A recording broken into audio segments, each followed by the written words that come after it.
A rare interview with Nellis Air Force Range Commander in 1998 concerning Area 51.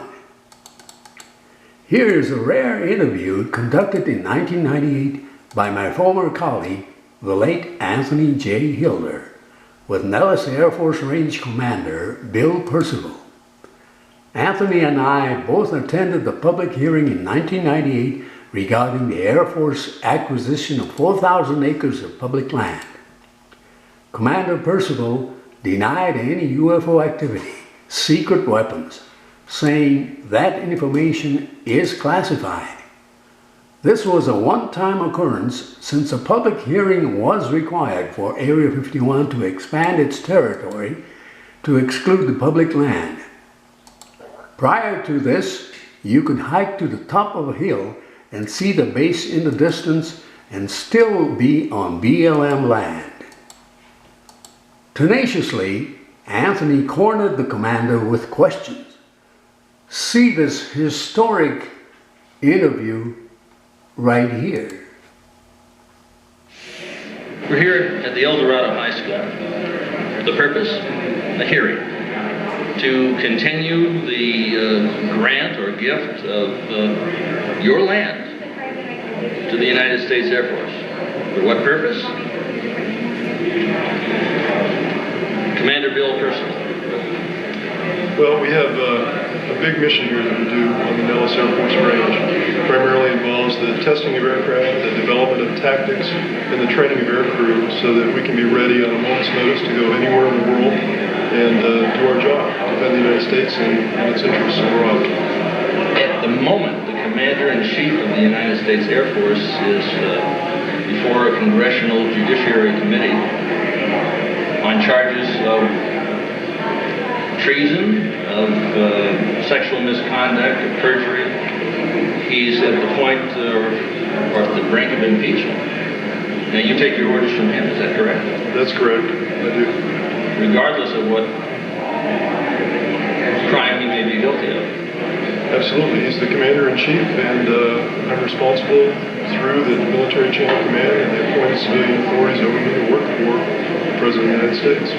This is, of course, of great concern to many people who consider him to be less than worthy of the office.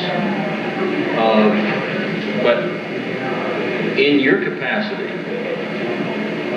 you're going to be asked to engage in acts of war,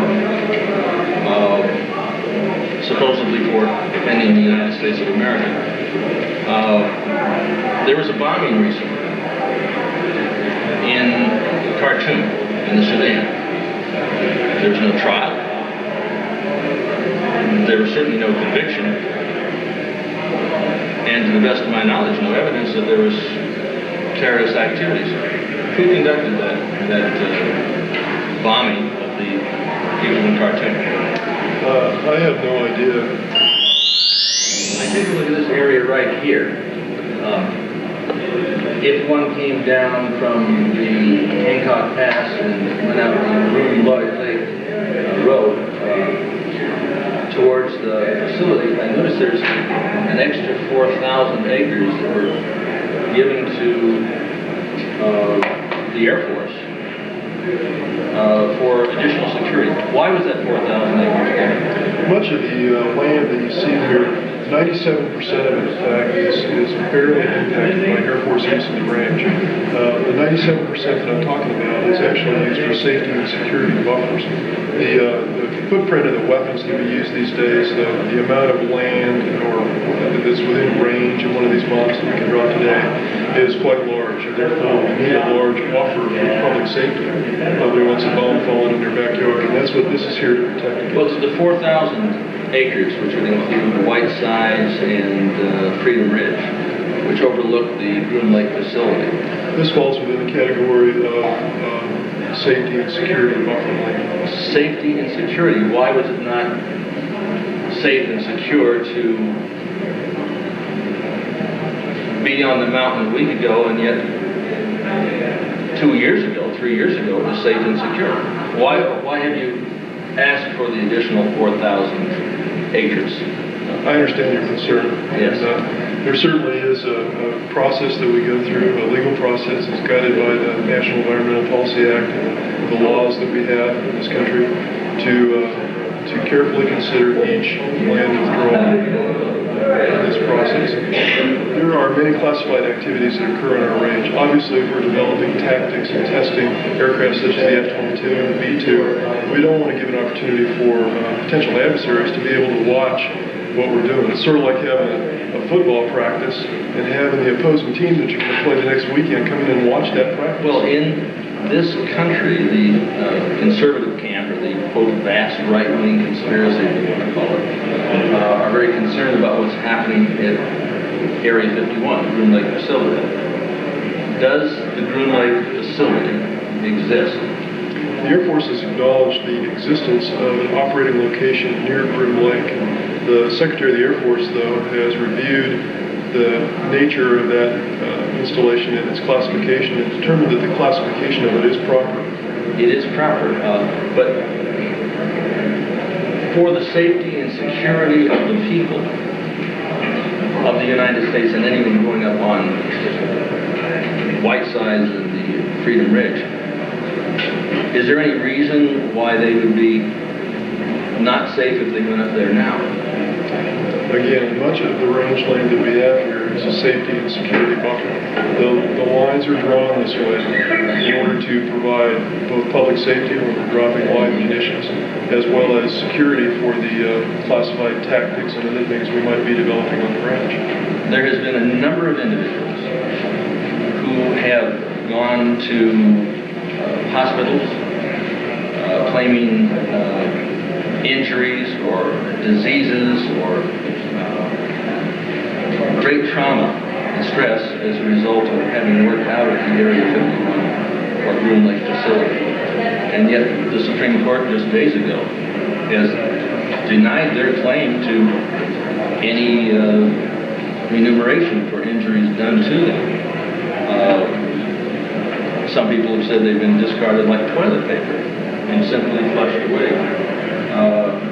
What is the Air Force's concern about these individuals there? The Air Force is proud of its environmental and occupational health and safety record. We are, like the rest of the federal government, subject to public law and public oversight. The National Environmental Policy Act and the Resources Reclamation and Conservation Act, RIPRA, spell out certain codes that we have to comply with. All of our activities on the range are inspected by the EPA and state regulators. Yes, but these individuals have claimed injury, and one individual has something like scales on them, and they claim to be dying. And yet, if you were concerned about that, what have you done about that? Well, it's not my job to do anything in particular about any of that. I have no personal knowledge of these cases. But again, the Secretary of the Air Force has reviewed this information carefully and determined that the classification of it is important and right. Well, that might be classified as to how they got into the condition they got. Have you been using bacteriological, chemical, or biological warfare weaponry on this range which could have caused that damage to those people? Again, information related to that facility is severely limited to the acknowledgement of an operating location near Groom Lake. Other information associated with that is classified. Discussion about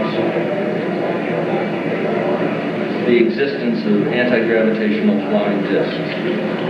Some people talk about them coming from outer space. Others say that they have been manufactured here in the United States for the purpose of creating an illusion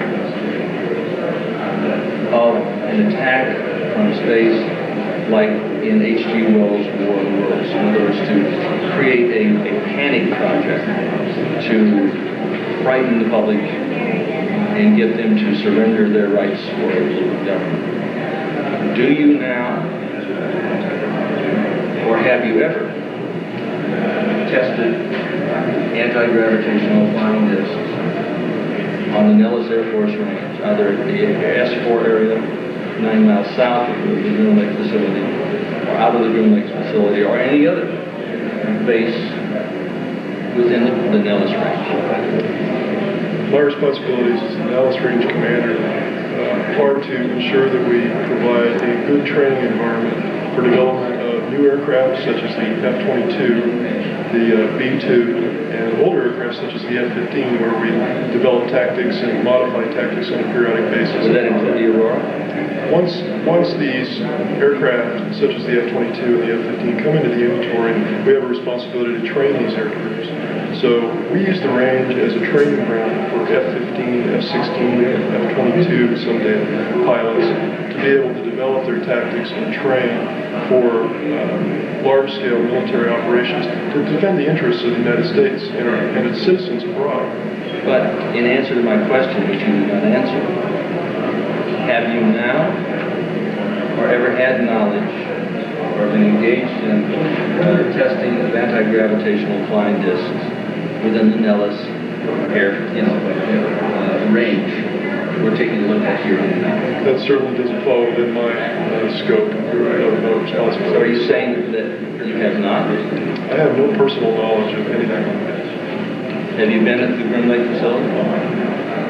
Again, when it comes to Groom Lake, we can officially acknowledge its existence, but beyond that, the information regarding it is classified. But have you? That wouldn't be classified if I simply asked Commander Bill Percival if you have been at the Groom Lake range. Again, the Air Force has strictly limited the scope of its comments on the facility near Groom Lake to only its existence, and any other information is classified. It's been reviewed by the Secretary of the Air Force and determined that that classification is correct. Then am I correct in saying that it is classified? You cannot tell me whether you have been on the range or not? Sir, I can't tell you any more than I've already told you. I thought so. Thank you. Okay, thank you. A fascinating interview indeed in 1998. This is Norio Hayakawa in Albuquerque, New Mexico.